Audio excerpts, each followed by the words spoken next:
जिस शख्सियत को बुलाने जा रहा हूँ वो किसी तारीफ़ की मोहताज नहीं, और मैं उनके बारे में सिर्फ इतना कहना चाहता हूँ कि जब वो शेर हिंदुस्तान गुर्राता है तो हैदराबाद के 2 बकरे में करने लगते हैं।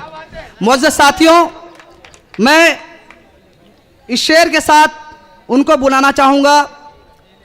शेर महाराष्ट्र जनाब अबू आसिम आज़मी साहब, जो उम्र दराजों की दिलों की धड़कन तो हैं ही, जवानों के दिलों की धड़कन भी हैं। मुअज़्ज़ज़ साथियों, दुआएं इनमें होती थी, दवाएं इनमें होती थी। दुआएं इनमें होती थी, दवाएं इनमें होती थी, मगर अब साधुओं की झोलियों में बम निकलते हैं। और वो चाहता था कि कासा खरीद ले मेरा, आसिम भाई, वो चाहता था कि आपने ऐसे लीडर को चुना है जिसका कहना है कि वो चाहता था कि कासा खरीद ले मेरा, मैं उसके ताज की कीमत लगा के लौटाया। डाइस पर जनाब अबू आसिम आज़मी साहब। अरे बोल अबू आसिम, अल्लाह बोल, अल्लाह बोल, अरे बोल अबू आसिम, अल्लाह बोल, अल्लाह बोल, अरे बोल अबू आसिम, अल्लाह बोल, अल्लाह बोल, अमान बनिए अबू आसिम ने।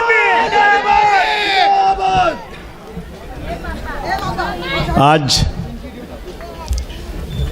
हम यानी हिंदू और मुस्लिम की एकता के इस प्रोग्राम को आयोजित करने वाले साबिर आज़मी साहब, फ़ाद आज़मी साहब, सुफियान आज़मी साहब, बबलू साहब, इस्माइल आज़मी साहब, यहाँ स्टेज पर बैठे अब्दुल कादरी चौधरी साहब, गयासुद्दीन साहब, रईस शेख साहब, रब्बानी साहब, मौलाना शब्बीर मज़ारी साहब, मनोज सिंह जी, फारूक तेरा नहीं बबलू, जमाल चौधरी साहब, अमजद साहब, तमाम शोराए कराम, शायरात साहिबा, दोस्तों, साथियों, भाइयों और बहनों। दोस्तों, हिंदुस्तान गुलाम था पहले। हम अपना मालिक खुद चुन नहीं सकते थे। हमारे साथ इस मुल्क में बहुत ज्यादती हो रही थी। यकीन जानिए, इस मुल्क से अंग्रेज़ों को भगाने के लिए सिर्फ एक ने नहीं बल्कि इस मुल्क में रहने वाले तमाम जात, तमाम बरादरी के लोगों ने मिलकर वो अंग्रेज़ जिसका कभी सूरज पूरब और पश्चिम से डूबता नहीं था, उस अंग्रेज़ को भगाया था। एकता थी हमारी एकता थी। हमने अपनी जान पर कुर्बान करके इस मुल्क को आज़ाद कराया। मैं जब इतिहास के पन्ने पलटता हूं, कहते हैं 1857 की गदर में 5 लाख मुसलमानों का कत्लेआम किया गया था, मुसलमान शहीद किया गया था। दिल्ली से अमृतसर, पाकिस्तान के बॉर्डर तक सड़क के किनारे जितने दरख्त थे, कोई दरख्त ऐसा बाकी नहीं था जिसमें मुसलमानों को शहीद करके उसकी लाश को न लटका दिया गया हो। बड़े बड़े काहे में तेल को गर्म किया जाता था और मुसलमानों को उस कढ़ाई में डाल दिया जाता था और दूसरे मुसलमान से कहा जाता था, देख तुम अंग्रेजों के साथ खड़े हो जा, अंग्रेजों की तरफदारी कर, अगर अंग्रेजों की मुखालफत करेगा तो तेरा भी हश्र ही किया जाएगा। लेकिन क्या मुजाहिद थे, कहा कि नहीं, एक बार नहीं 10 बार हमें तेल में जलाकर मार डालो, लेकिन हम अंग्रेज तुम्हें इस मुल्क से भगा कर ही रहेंगे। यह मुल्क आजाद हुआ 1947 के मुल्क आजाद हुआ। जितने मुसलमान पाकिस्तान गए उससे ज्यादा मुसलमान हिंदुस्तान में रहे। आज आप गाड़ी से चलिए, कश्मीर से कन्याकुमारी तक हर 100, 200, 400 किलोमीटर पर अलग जबान बोलने वाले, अलग तहजीब, अलग संस्कृत, अलग कल्चर के लोग नजर आएंगे। हिंदू, मुस्लिम, सिख, ईसाई, दलित, पारसी, न जाने कितने जात, कितनी बरादरी के, लेकिन सब सारे जहां से चाहे हिंदुस्तान हमारा, हम बुलबुलें हैं इसके, ये गुलसिता हमारा का गीत गाते हैं। कितनी बड़ी कुर्बानी मुसलमानों ने दिया, लेकिन आज इस मुल्क में मुसलमानों के साथ इंसाफ नहीं हो रहा है। यकीन जाना नौजवान साथियों, भाइयों और बहनों, हम 20 साल और एक वक्त खाना खाएं, एक वक्त भूखे रह जाएं, फाका कर लें, हमारे बच्चों को नौकरियां ना मिलें, हम सरों पर बोझ उठा करके, सड़कों पर सब्जी बेच करके, गाड़ी चला करके, मजदूरी करके, टायर पंचर बना करके, झाड़ू लगा करके हम अपने पेट को पाल लेंगे, लेकिन उसके पहले हमें जरूरत इस मुल्क में है कि हिंदू और मुसलमानों की भाईचारगी होना चाहिए। दिल रोता है खुदा की कसम जब कुछ होता है, तो जब कोई त्योहार आता है तो डर लगता है कहेंगे ये फसाद ना हो जाए। जैन की तादाद कितनी है इस मुल्क में? कितनी है? शायद पूरे मुल्क में 45 लाख। मुसलमान की तादाद कितनी? 20 करोड़। जैन का त्योहार आ गया, थाना में मीरा भाईंदर की कारपोरेशन में रेजुलेशन पास हो गया कि 8 दिन तक कोई भी गोश्त, कोई भी मुर्गी कोई कटेगी नहीं, कोई बिकेगी नहीं, कोई दुकान पे नहीं बिकेगी। क्यों? कि जैन का त्योहार है। मान लिया हमने, हम कह रहे हमारा त्योहार है, हमारा बकरीद त्योहार है, और दुनिया में कोई माई के लाल में पैदा नहीं हुआ कि जो हमारे बकरीद त्योहार को हमें मनाने से रोक सके।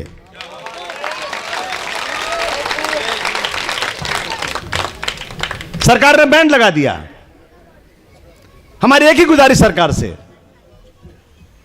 और हमारी बात जायज है, कोई माई का लाल उसको झूठ नहीं ठहरा सकता। गोवा में किसकी हुकूमत है? गोवा में भी उन्हीं की हुकूमत है जिनकी हुकूमत महाराष्ट्र में है। गोवा में बीफ जारी है, गोवा में कट रहा है, गोवा में धड़ल्ले से कट रहा है, और अभी यहां भी इसके पहले कट ही रहा था ना। हम कह रहे हैं सिर्फ 3 दिन तक हमें रिलीफ दे दो, हमें 3 दिन तक कुर्बानी करने की इजाजत दे दो, इसलिए कि तुमने गोवा में दिया। अगर तुम्हारी आस्था यहां लगी हुई है तो गोवा में तुम्हारी आस्था मर गई क्या? गोवा में क्यों नहीं? या तो गोवा में बैन लगा दो, या तो फिर यहां भी 3 दिन हमको कुर्बानी करने दो। क्या मांग गलत है ये? हमारी कोई बात नहीं सुन रहा है, कोई नहीं सुन रहा है। मैं अखबार में पढ़ रहा उस दिन एक जज का बयान, हिमांशु त्रिवेदी, गुजरात में जज था, कोर्ट के अंदर जज। उस जज ने कहा कि हमें दबाव था सरकार की तरफ से कि फसाद के बाद मुसलमान बर्बाद किया गया और फिर कोर्ट के जरिया भी मुसलमान को सबक सिखाओ। त्रिवेदी जज साहब कहते हैं कि मेरे इलाके में जहां मैं रहता हूं सिर्फ एक मुसलमानों की लॉन्ड्री थी, मेरे सामने उस लॉन्ड्री को जलाया गया और पुलिस की जीप से पेट्रोल निकाल कर जलाया गया। मेरी बेटी मेरे साथ खड़ी थी, कहती थी डैडी आप तो जज हैं, आप ठीक कीजिए इन लोगों को जिन्होंने इस गरीब मुसलमान की दुकान को जला दिया। जज साहब कहते हैं मैं कैसे ठीक करूं, मेरी हैसियत ही नहीं कि मैं कुछ करूं। जज साहब ये कह रहे हैं। अभी आपने रोहिणी सालियन का एक बयान अगर पढ़ा होगा, रोहिणी सालियन एक जज, एक वकील, सरकारी वकील, वो कह रही है कि मुझे दबाव है कि जो लोग भगवा ब्रिगेड के लोग जो बम ब्लास्ट में मक्का मस्जिद, समझौता एक्सप्रेस, मुडासा और मालेगांव के ब्लास्ट में पकड़े गए हैं, उनके साथ नरमी बरतो। खुलेआम दिख रहा है, कोई इसमें छुपाने की बात नहीं है। असीमा नंद नाम का एक आदमी जो इस बम ब्लास्ट में पकड़ा गया हुआ है, उसकी जमानत की जब अपील गई सुप्रीम कोर्ट में तो सरकार ने वहां मुखालफत ही नहीं किया। इसलिए दोस्तों मैं कहता हूं कि हिंदू और मुस्लिम के नाम पर क्यों चीजें हो रही हैं। यकीन जानिए दोस्तों, आज यहां फसाद, बनारस में मुसलमान साली का काम करता है, बनारस को जला दिया गया। सूरत में मुसलमान मजदूरी करता है, लूम बनाता है, सूरत में फसाद करा दिया गया। फिरोजाबाद में मुसलमान चूड़ी का काम करता है, फिरोजाबाद में फसाद हो गया। मालेगांव में मुसलमान पावर लूम का काम करता है, मालेगांव में फसाद हो गया। कहां जहां मुसलमानों की आबादी, किसी न किसी बहाने से फसाद करा दिया जा रहा है। और आज हिंदू और मुसलमानों के बीच में जानबूझकर राजनीति करने वाले लोग राजनीति की वजह से दरार पैदा कर रहे हैं। तोगड़िया कहता है कि जिस मुसलमान के 2 से ज्यादा बच्चे हों उसे मारो, और 2 से ज्यादा अगर बच्चे पैदा होते हैं तो उनके यहां जो सरकारी जो भी राशन कार्ड है, जो भी सरकार की तरफ से सहूलत मिलती है, सारी सहूलत को बंद कर दो। कोई कार्रवाई नहीं करता है। और मैं कहता हूं कि अगर हमारी शरीयत पर आंख उठाई गई तो याद रखना, मुझसे बर्दाश्त नहीं करेंगे तो मेरे पे मुकदमा हो जाता है। क्या गलत है? मैंने कहा मुबारक हो तुमको हुक्मरानी, मदाखलत भी ना हम करेंगे, और याद रखना अगर शरीयत पे हाथ डाला तो तुम रहोगे ना हम रहेंगे।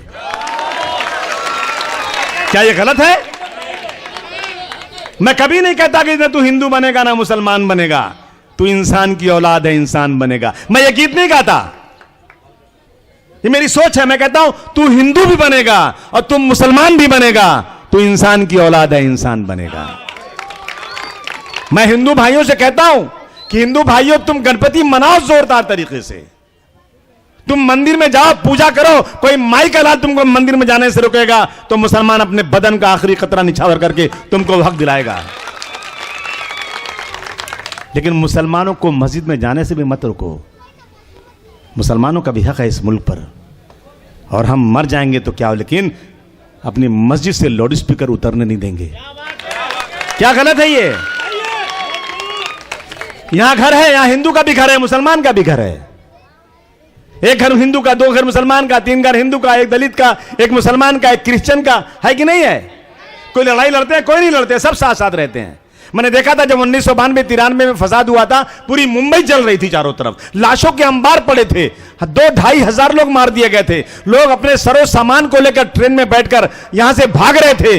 ट्रेन के डिब्बे में हिंदू भी था, मुसलमान था, लेकिन ट्रेन के डिब्बे में कोई किसी को नहीं मार रहा था, लेकिन यहां एक दूसरे को मार रहे थे।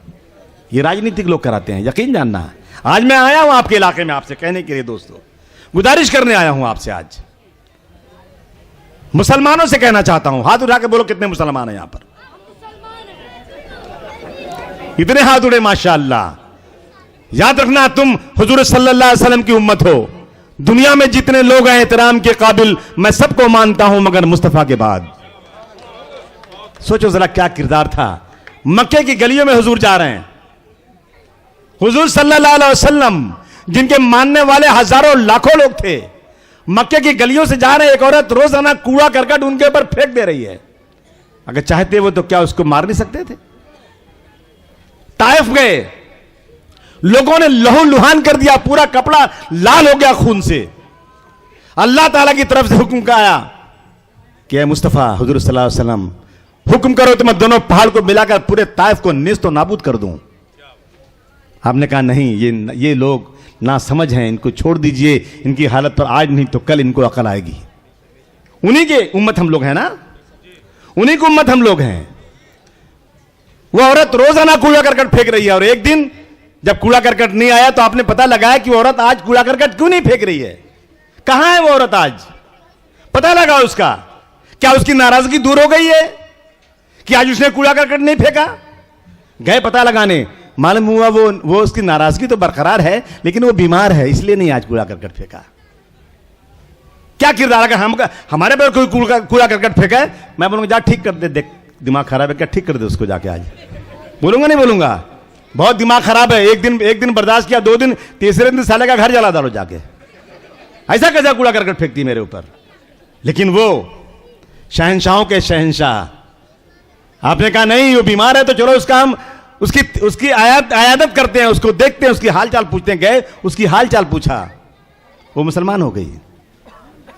कितनी अच्छी बात। तलवार से नहीं, मैं तुमको एक किस्सा बताता हूं।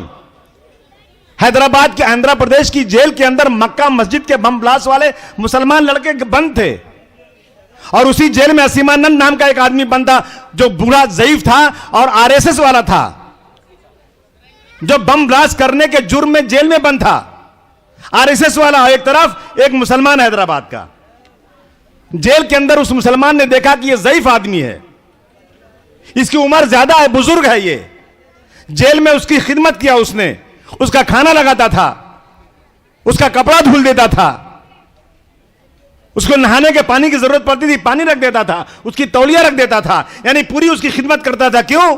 उसका नौकर नहीं था, लेकिन बुजुर्ग था इसलिए उसकी खिदमत करता था। मुसलमान का बच्चा था। किसकी? आरएसएस वाले की। वो असीमानंद जो आरएसएस वाला जिसकी तरबियत की गई थी मुसलमानों को तबाह बर्बाद करने की, उसी असीमानंद में जो बम ब्लास्ट में बंद था, उसके अंदर सोया हुआ इंसान जाग गया। दादागिरी से नहीं, प्यार से। आग को बुझाने के लिए आग की नहीं, पानी की जरूरत पड़ती है। नफरत को खत्म करने के लिए नफरत नहीं, प्यार की जरूरत पड़ती है। उस मुसलमान बच्चे का किरदार देख करके असीमानंद जो आरएसएस वाला था, उसका मन पिघल गया। कहा कि ये बच्चा इतने अच्छे किरदार वाला और ये जेल में सजा काट रहा है बगैर किसी गुनाह, बगैर किसी गलती के। मैं जानता हूं कि मक्का मस्जिद के बम ब्लास्ट में कौन लोग शामिल हैं। यह बच्चा गलत पकड़ा गया है। वो निकला जेल से, कोर्ट में गया, जज के सामने उसने बयान दिया कि मक्का मस्जिद, मोडासा, मालेगांव, समझौता एक्सप्रेस पे बम ब्लास्ट करने वाले ये मुसलमान नहीं है, बल्कि ये भगवा ब्रिगेड के लोग हैं। कब कहा उसने? जब उसको मोहब्बत मिली। अगर वो मुसलमान लड़का उससे वहां अंदर लड़ता तो वो करता क्या ऐसा? कभी कभी नहीं करता ऐसा। जाकर उसने कोर्ट में बयान दे दिया। 6 साल से बच्चे जेल में थे। सीबीआई ने इंक्वायरी किया, कहा यही बच्चे गुनहगार हैं। एटीएस ने इंक्वायरी किया, क्या यही मुसलमान गुनहगार हैं। मालेगांव में जब ब्लास्ट हुआ था तो मस्जिद में हुआ था। मक्का मस्जिद में ब्लास्ट हुआ था तो मस्जिद में हुआ था। ब्लास्ट का मरने वाले मुसलमान थे, नमाजी थे, वजू से थे, और मारने वाले भी मुसलमान। बहुत चिल्लाया गया, किसी ने सुना नहीं। सीबीआई ने कहा यही गुनहगार, एटीएस ने कहा यही गुनहगार, असीमानंद ने कहा यह गुनहगार नहीं। एक असीमानंद जो जेल में बंद था उसने बयान दिया कोर्ट में जाकर के, तो एक एनआईए बनाया गया और एनआईए ने इंक्वायरी किया तो एनआईए ने कहा बिल्कुल ये बच्चे गुनहगार नहीं हैं। बताइए क्या है देश के अंदर? अंधेर नगरी चौपट राजा। बर्बाद गुलिस्तान करने को बस एक ही उल्लू काफी है, और हर शाख पे उल्लू बैठा है, अंजाम गुलिस्तान क्या होगा? यह हो रहा है मुल्क के अंदर। एटीएस, आईपीएस अफसर, बड़े बड़े अफसर ये कहते हैं कि यही गुनहगार है, पूरी इंक्वायरी कर लिया। सीबीआई कहती है यही गुनहगार है, पूरी इंक्वायरी कर लिया। असीमानंद कहते हैं ये गुनहगार नहीं है, और फिर एनआईए बनाया गया, कहती है ये गुनहगार नहीं है। मोहब्बत ने 9 बच्चों की जिंदगी बचाया कि नहीं बचाया? किसने बचाया? आपसी मोहब्बत ने बचाया। दोस्तों कितना अच्छा होता। अभी मौलाना ने एक शेर पढ़ा था बस्तवी साहब ने कि चोट हिंदू को लगे तो मुसलमान उसको महसूस करे, चोट मुसलमान को लगे तो हिंदू उसको महसूस करे। यकीन जानिए यही माहौल था बचपन का हम लोगों का। मैं आजमगढ़ में जब गांव में रहता था, यकीन जानिए जब गांव में कोई मेहमान आता था, चाहे किसी बिरादरी का हो, जैसे मेहमान साइकिल से घुसता था, जिसका पहला घर होता था उसकी साइकिल को पकड़ कर कहता था भैया चल मोरे घरा में पहले गुड़ खा ले, मिठाई खा ले, उसके बाद तू अपने घर जा। है कि सही बात है कि ना? हाथ उठा के बोलो मैं सही बोल रहा हूं गलत बोल रहा हूं? बहुत मोहब्बत थी खुदा की कसम। अगर गांव में किसी लड़की की शादी होती थी तो जिससे दुश्मनी रहती थी वो आदमी भी कहता था आज मेरे गांव की लड़की की शादी है, गांव की इज्जत का सवाल है, भले उसके बाप से मेरी दुश्मनी है, लेकिन मैं आज उसकी शादी में जाकर खड़े रहूंगा, कहीं मेरे गांव की नाक ना कटने पाए। मुझे याद है गांव का। अभी 20-25 साल में बहुत तरक्की हो गई है। हम लोग गांव में जाते हैं, जून में शादी होती है ना, बड़ी गर्मी रहती है, लू चलती है एकदम।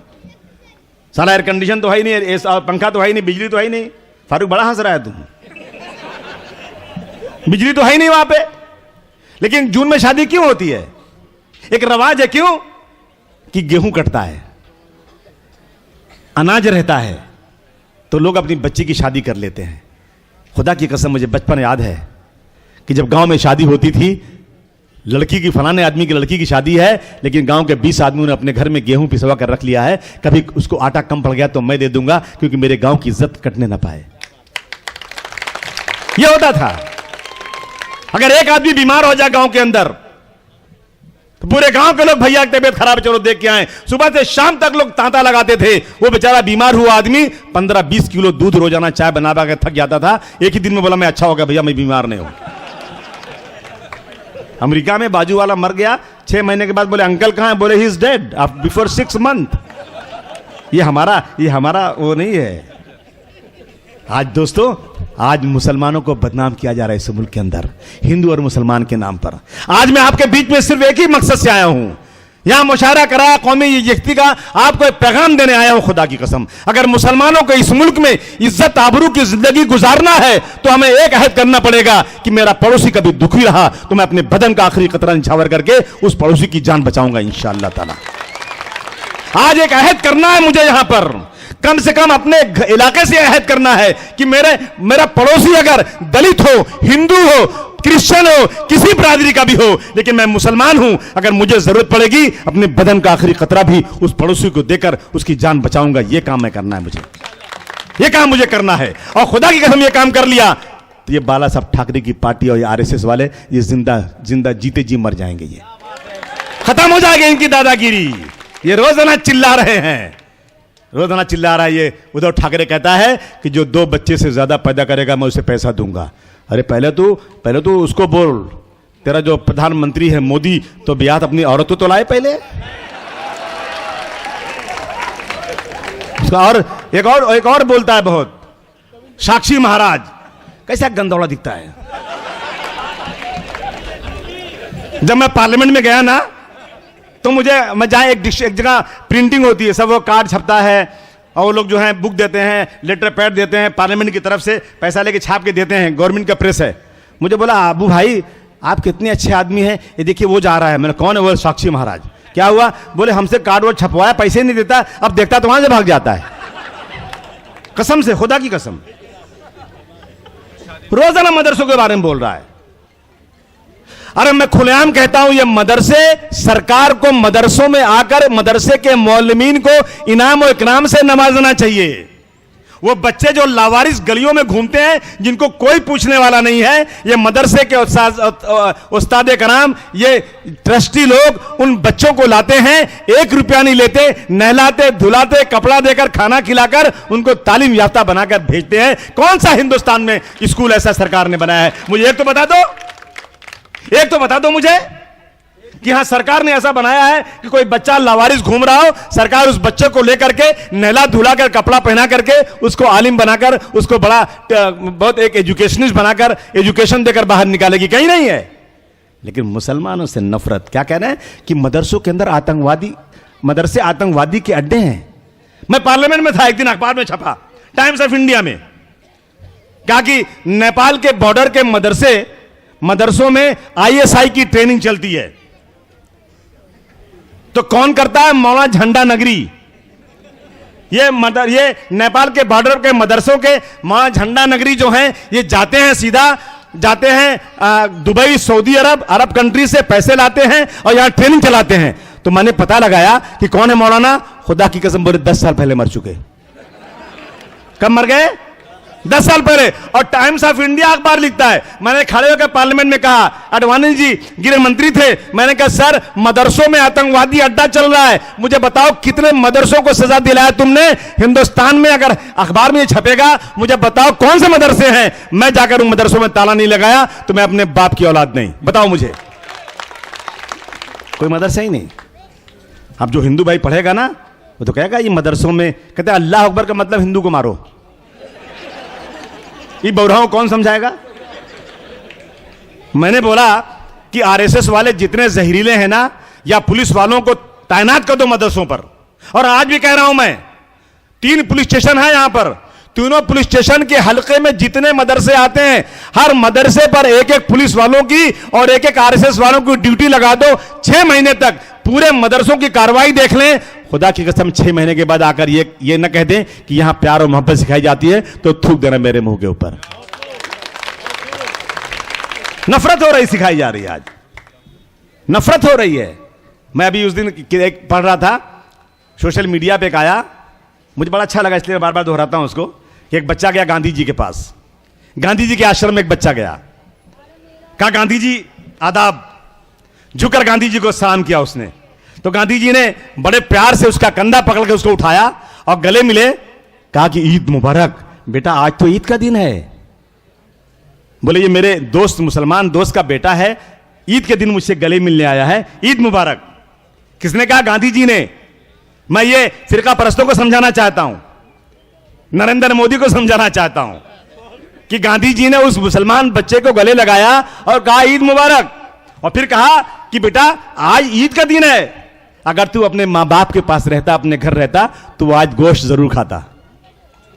आज ईद मनाता, तू उसमें गोश्त जरूर खाता। तू मेरे आश्रम में आया है, मेरे दोस्त का बेटा है, और हमारे यहां अतिथि को, मेहमान को भगवान का दर्जा देते हैं, इसलिए मैं अभी गोश्त मंगवाता हूं और तुमको खिलाता हूं। देखिए कितनी मोहब्बत है। अपने आदमियों से कहा उन्होंने, जाओ बाजार से गोश्त लेकर आओ और मेरे दोस्त के बेटे को गोश्त खिलाओ। उस बच्चे ने फिर झुककर कहा, गांधी जी बहुत बहुत शुक्रिया आपका, मैं आपके आश्रम में आया हूं, मैं आज गोश्त नहीं आपके साथ सब्जी खाऊंगा। कितनी अच्छी बात हुई। एक दिन वो था जब दुनिया भर में सम्मान हमारा था, गीता के श्लोक हमारे और कुरान हमारा था, दूध की नदियां बहती थी वो हिंदुस्तान हमारा था, बांग्लादेश हमारा था और पाकिस्तान हमारा था। नफरत की दीवार गिरा दो ये आवाज हमारी है, देश के गद्दारों से कह दो धरती जान से प्यारी है। 5 बार दिन में हम लोग जमीन पर सर टेकते हैं कि नहीं टेकते हैं? कहां सजदा करते हैं? जमीन पर करते हैं। हमको बार बार कहते हैं कि वंदे मातरम पढ़ो, वंदे मातरम पढ़ो। नहीं पढ़ेंगे हम, इसलिए नहीं पढ़ेंगे हम कि हम जमीन को बनाने वाले को सजदा करते हैं, हम सूरज और चांद बनाने वाले को सजदा करते हैं। कोई माई का लाल हमसे जमीन और सूरज और चांद को सजदा नहीं करवा सकता। गलतफहमी फैलाई जा रही है हिंदुओं के बीच में। हम हिंदू भाई को समझा दे जाकर के कि मेरा मजहब मुझे इजाजत नहीं देता, मेरा मजहब कहता है कि उसी को सजदा करना है जिसने सारी दुनिया को बनाया, हमारा एक ही है मालिक है। लेकिन आज किसी न किसी बहाने से मुसलमानों को निशाना बनाया जा रहा है। इसलिए मैं आज कहना चाहता हूं दोस्तों कि हमें एक अज़्म करना है, एक अज़्म करना है कि जिस तरह सर सैयद अहमद खान साहब ने कहा था कि हिंदुस्तान एक खूबसूरत दुल्हन है और इसकी 2 सुंदर आंखें हैं, एक हिंदू और एक मुसलमान। अगर एक आंख भी खराब हो गई तो ये देश सुंदर नहीं होगा, ये देश बदसूरत हो जाएगा। आइए हम अज़्म करें आज से, न हिंदू को तकलीफ होगी न मुसलमान को तकलीफ होगी। अभी गणपति के त्योहार आ रहा है, अखबार में छपेगा, गणपति जोर से बजी, जोर से बाजा बजा, मस्जिद के पास कहीं रंग डाल दिए, कहीं जोर से वहां पर ढोल बजा दिए, नमाजी निकले, लड़के निकले, झगड़ा हो गया, 1-2 मर गए, 1-2 ने मार दिया, ये तो होगा ना? ये नहीं होना चाहिए। मैं तुमसे कहना आया हूं मुसलमानों, तुम्हारे एरिया में अगर कहीं गणपति होती है ना, तो गणपति को पूरे की पूरी इज्जत अफजाई के साथ चलने दो। उसको कह दो हम तुम्हारे त्योहार की इज्जत करते हैं, तुम त्योहार मनाओ जैसे मनाना हो, हम तुम्हारे त्योहार में इज्जत करते हैं। तुम्हें ठंडे पानी को लाकर जरूरत पड़ेगी तो शरबत पिलाएंगे तुमको हम आकर के, तुम्हारी गणपति में हम शरबत पिलाएंगे, तुम मनाओ जोर से जैसे गणपति मनाई जाती है। लेकिन एक बात याद रखना, जब मस्जिद के पास से गुजरना ना तो थोड़ा सा ढोल कम कर देना, थोड़ा सा वहां पटाखा मत फोड़ना, थोड़ा सा मस्जिद के ऊपर रंग मत डालना, इसलिए कि मजहब इजाजत नहीं देता। और जब मौलाना नमाज पढ़ाते हैं और जोर से क़रात करते हैं तो मौलाना की क़रात पर पूरे नमाजी पीछे नमाज पढ़ते हैं, है कि नहीं? इमाम साहब नमाज पढ़ाते हैं और नमाजी नमाज पढ़ते हैं। मैं नमाज पढ़ रहा था उस दिन कोलाबा में, जोरदार ढोल बज रही थी, मौलाना क्या पढ़ा रहे हम सुन ही नहीं रहे, पीछे वाले देख ही नहीं रहे कि मौलाना साहब सजदे में गए कि रुकू में गए। नमाज खराब हो गई तो कैसे नमाज पूरी होगी? अगर वहां हिंदू भाई गणपति को थोड़ा रोक देवे और ऐलान कर दे कि भाई हमारे भाइयों की मस्जिद नमाज हो रही है, हमें इसका एहतराम करते हैं और अपनी गणपति को 5 मिनट के लिए मुसलमानों के लिए रोकते हैं, तो कोई शैतान भी होगा ना, कोई हिंदू मुसलमानों में दंगा कराने वाला भी होगा ना, वो आकर खड़ा हो जाएगा कि नहीं भाई मेरा हिंदू भाई गणपति चल रही है ना, चलने दो भाई, को रोकना नहीं, को रोकेगा तो मैं उसके लिए लड़ाई करूंगा, चलो गणपति चलाओ, मैं आपको फूलों का हार देता हूं। करेगा कि नहीं करेगा? ये होना चाहिए और यही करना आपकी बार करोगे ना भाई। हमारे गोवंडी इलाके में कहीं भी कोई टेंशन नहीं होना चाहिए। हिंदू भाइयों को बोलो अपना त्योहार मनाओ और मुसलमान भाइयों को बोलो अपनी बकरीद आराम से मनाओ, तुम्हें कोई तकलीफ नहीं होगी। ये हिंदू भाई का कर्तव्य है आगे बढ़ के काम करना, तब भाईचारगी बढ़ेगी। और इसीलिए मैं आज आपके बीच में चल कर आया हूं आपसे कि हमें इस झगड़े को खत्म करना है। दोनों की शक्ल एक। कौन कहता है हिंदू मुसलमान में फर्क है? आंख एक, मुंह एक जैसा, कपड़ा एक जैसा। देखो यहां खड़ा है हिंदू, इधर आ, ये हिंदू है, क्या फर्क है मेरे उसमें? कुछ फर्क है? एक ही जैसा कपड़ा, एक ही जैसी शक्ल। अल्लाह ने दोनों को बनाया। अगर अल्लाह या भगवान जिसको भी माने आप, उसको हिंदू और मुसलमानों को अलग करना होता तो याद रखना दोस्तों, जिसने पूरी दुनिया बनाया, सूरज चांद बनाया, साइंस इतनी तरक्की कर चुकी है, फूल की एक पंखड़ी नहीं बना सकती।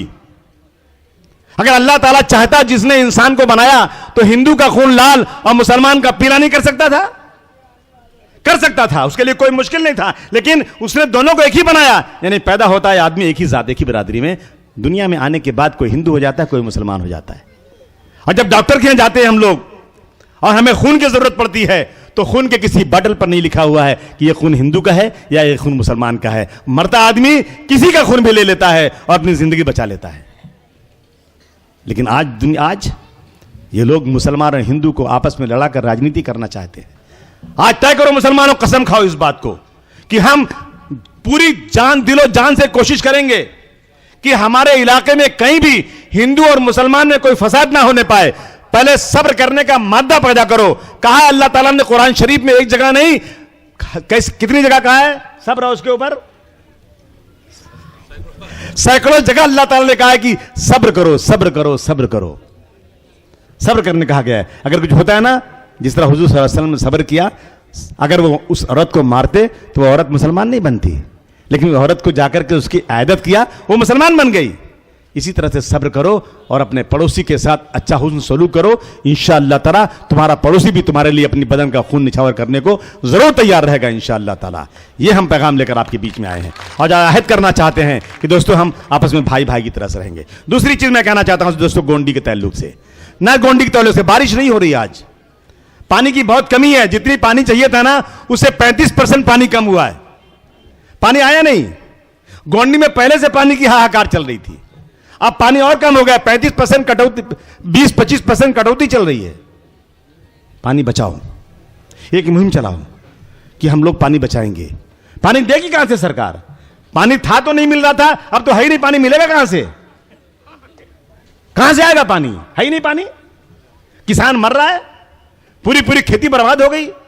पूरा मराठवाड़ा में पानी नहीं है, जानवर मर रहे हैं, किसानों की खुदकशी दोगुना बढ़ गई।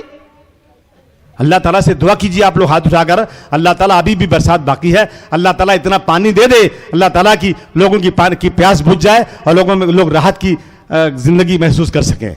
हमें सबको दुआ करना है। और इसके लिए मैं तो कहूंगा गयासुद्दीन साहब से, मौलाना मजहरी साहब से, कि हम लोग इसके लिए नमाज का, हम लोग इसके लिए दुआओं का, हिंदू भाई जो कहूँ इसके लिए प्रार्थना का, इसके लिए आयोजन किया जाए। क्योंकि जब दुनिया में गुनाह बढ़ जाता है, जुल्म बढ़ जाता है, तो अल्लाह ताला की तरफ से कहर आता है। मुझे लगता है यही कहर है। इतवार को रखा हुआ है। तो दोस्तों रोजाना मोर्चा आ रहा है, पूरे मुंबई में आ रहा है, मेरे इलाके में रोज मोर्चा आ रहा है। पानी आएगा कहां से? पानी है नहीं नदी में, तालाब में पानी नहीं है, तो लोग पानी बचाइए जरा सा।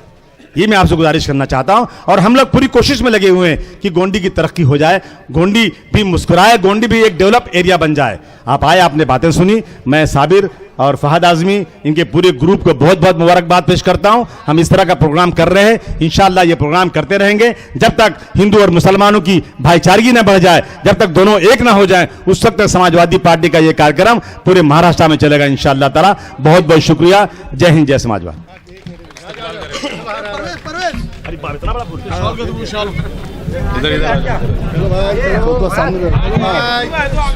सुफियान भाई खाली मैं कटने ना पाऊँ, मैं किनारे हूँ। सुफियान भाई, सुफियान आ गया। जल्दी कर, मेरा मुंह पे चलो चलो हो गया। चलो आज गुलदस्ता दे दो सबको भाई साहब। बहुत जबरदस्त, सारे बनाया।